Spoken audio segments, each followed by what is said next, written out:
Assalamualaikum warahmatullahi wabarakatuh. Hi again. In my second presentation of matrix solution, the last two topics here will be learned. We'll see how matrix determinant and its inverse are used in detecting the existence of a unique solution in an equation system, as well as helping us find the solution if the unique solution exists. Detecting the existence of a unique solution needs some understanding of the concept of linear dependence. Why? We'll see it soon. Let's begin with recalling the concept of vector. Remember, vector is a matrix that either has one column or one row. Here is the example. We have the column vector denoted by V and the row vector denoted by V transpose. Both vectors have three elements, hence called the three tuples vectors. Moreover, we also have the so-called radius vector. It is an arrow that emanates from the original point with a definite length and a definite direction. Geometrically, the three-tuple vector is a point in a three-dimensional space like this. Three-tuple only in three-dimensional space. And the radius vector is this, emanating from the original point 0, 0, 0. To simplify the explanation of linear dependence, let us consider two tuples vector instead. Suppose we have u1 as our first radius vector, the elements are 0 and 2, then we have radius vector u2, which is expressible also as 2 times u1. We also have u3, which can also be expressed as a scalar multiplication of u1. These are the examples of linearly dependent condition. Both u2 and u3 are the scalar product of vector u1. Thus, we say that they are linearly dependent to u1. Now, let's see another vector, v1. Obviously, v1 is not a scalar product of vector u1. We cannot find a scalar number to which we can multiply v1 and get u1. Therefore, u1 and v1 illustration is the example of a linear independence condition. Now, what if we have vector w1 like this? Vector w1 is linearly independent either to u1 or v1, but it can be expressible as a linear combination of u1 and v1. Similarly, vector w2 here, despite of its independence to either u1 or v1, w2 is also expressible as a linear combination of u1 and v1.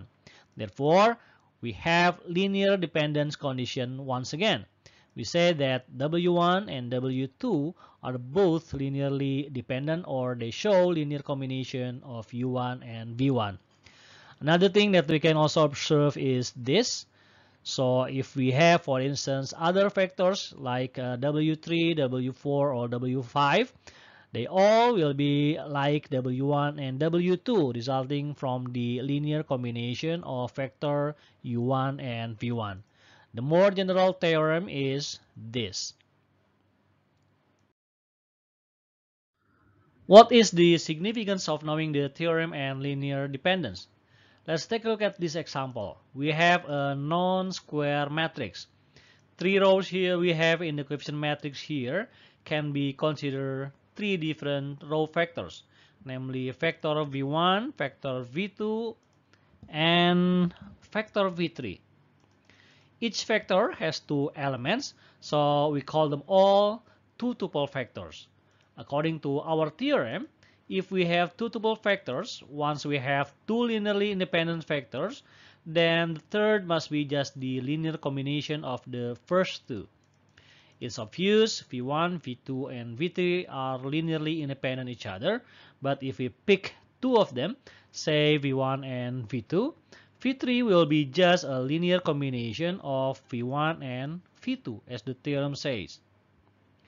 If the theorem is true, v3 will be expressible like this. And we can find the value of the scalar numbers k and l. Let's try. Here is the equation after we put the vectors into the equations. By doing scalar multiplication of matrix, we now have two different equations like this. And by substitution or elimination, We find K is 1 and L is also 1. Therefore, it is evident that V3 is equal to V1 plus V2, or V3 is just a linear combination of V1 and V2. As a consequence, we find redundancy in our equation system. One of the factors, V3, can actually be removed when we try to find the solution. To make it clear, I convert the matrix back to its common equation system like this. The third equation, which includes the two elements of vector V3 on the left side of the equation, will be nothing short of use. Why? Intuitively, we know that to find two unknown variables, we need only two equations, not more. Now, how about if we have this condition instead? Here, we have coefficient matrix consisting of two different rows or two factors V1 and V2. Just like before, once again, we have a non-square coefficient matrix, but since number of elements in each vector is 3, we deal now with 3 tuples vectors. What's the problem now? In this situation, the problem simply is that we cannot find the solution at all.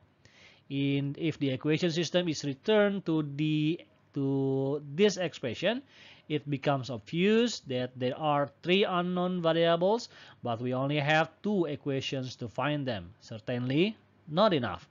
So given these two situations, we can observe that without a square coefficient matrix, we may encounter either redundancy or insufficiency. That is why, to find a unique solution, square coefficient matrix may be needed. Now let's check what happens when linear dependence persists.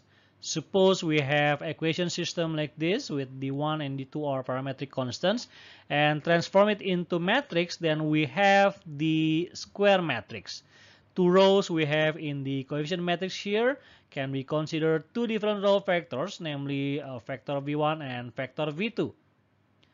Next, we can easily observe that there is a linear dependence between V1 and V2. V1 can be obtained by multiplying V2 with 2, a scalar number. What's the consequence of the linear dependence in coefficient matrix like this? We may have situation when D1 equals to 2D2, or the first equation is equal to the second equation multiplied by 2. In other words, we actually have two identical equations. So either one of the two equations must be redundant. With basically only one equation, do we have to find two unknown variables. Unique solution for x1 and x2 cannot be found. Another possibility is when d1 is not equal to d2. In this situation, our two equations become inconsistent. We are supposed to have two identical equations, but strangely, the two constants are not the same. So there will be no solution at all for x1 and x2. In short, we can conclude that given linear dependence in our square coefficient matrix, unique solution will be absent. From the previous slide, the conclusions we obtain give us a clue to detect the existence of a unique solution. To find a unique solution, we just need to check the coefficient matrix of the equation system in questions. When the coefficient matrix is non-singular, the unique solution must exist. Non-singular coefficient matrix has two conditions to satisfy. First is the necessary condition. The coefficient matrix must be square. So squareness criteria here is a must. Then, after satisfying the necessary condition, there is a sufficient condition which says that the rows or columns in the coefficient matrix must be linearly independent. If we meet both necessary and sufficient condition, then we're going to have a non-singular coefficient matrix. Equation system with non-singular coefficient matrix will have a unique solution. Suppose we have the following coefficient matrix. Do they meet the squareness criteria? Obviously, since matrix A is a 2 times 2 matrix, whereas matrix B is a 3 times 3 matrix. How about the sufficient condition? Are all the rows or columns linearly independent? To answer these questions, there are actually two ways. First is using rank or checking the maximum number of linearly independent rows in the coefficient matrix. If the actual maximum is the same with the possible maximum, then all rows are linearly independent. Unfortunately, however, I won't discuss it at the moment. Since the matrices are square, it will be easier to find the non-singularity condition using determinant calculation. Matrix A is taken from our previous example. We know that the two rows or the two vectors are linearly dependent. V1 is equal to 2V2. What is the determinant of this matrix? With the singularity condition or linearly dependent rows, it is no coincidence that the determinant is 0. The second coefficient matrix, matrix B, have 3 rows or 3 vectors, V1, V2, V3. They are linearly independent with each other or with the combination of the other two rows.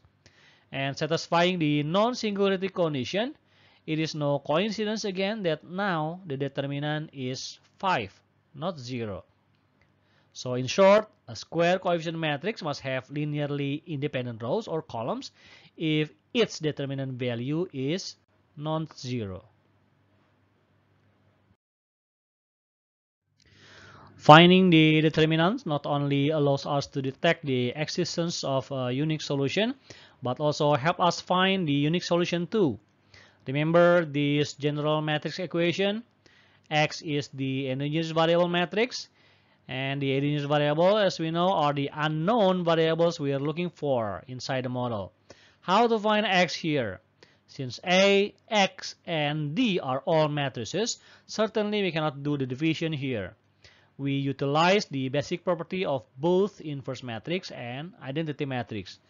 Pre-multiplying both sides with A inverse matrix will result in this equation.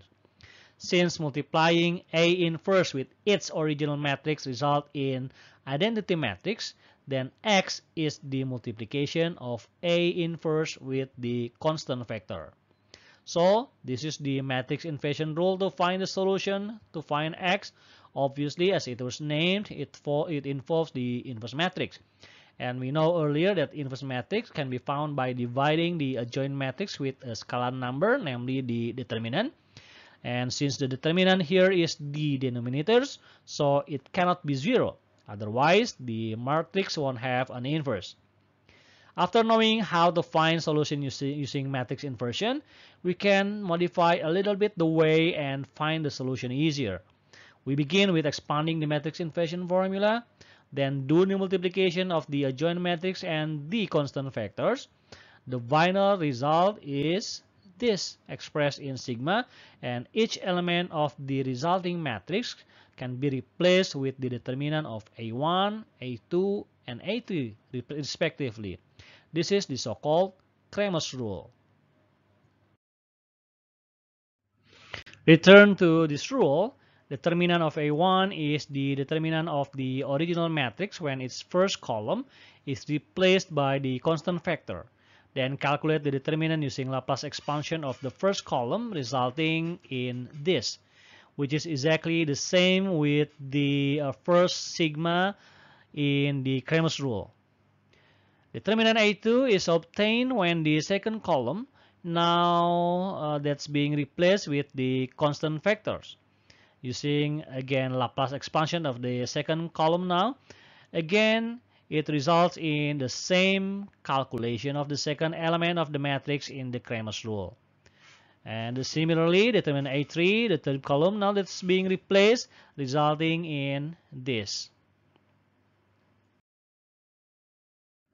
Let's see how it works now, the Cramer's rule. Given this equation system, we can transform into matrix equation system and identifying the following matrix and vectors. This is the Cramer's rule formula, and before we calculate it, we determine the determinant of A, A1, A2, and A3 like this. Look, elements of column 1, 2, and 3 in each matrix are replaced with the column vector respectively. And eventually, we can easily find all the variables we're looking for here, x1, x2, and x3. And as you can observe, it's much simpler compared to that using the matrix inversion rule, even though that this Cramer's rule actually is derived from the matrix inversion. Okay, that's all about matrix solution that I can explain at the moment. Here is to sum up what I have just explained in my presentation. Hopefully now you can understand and implement the matrix concept in any application and different contexts. Thank you very much for the attention. See you again in different video and different topic of basic math for economics and business. Assalamualaikum warahmatullahi wabarakatuh.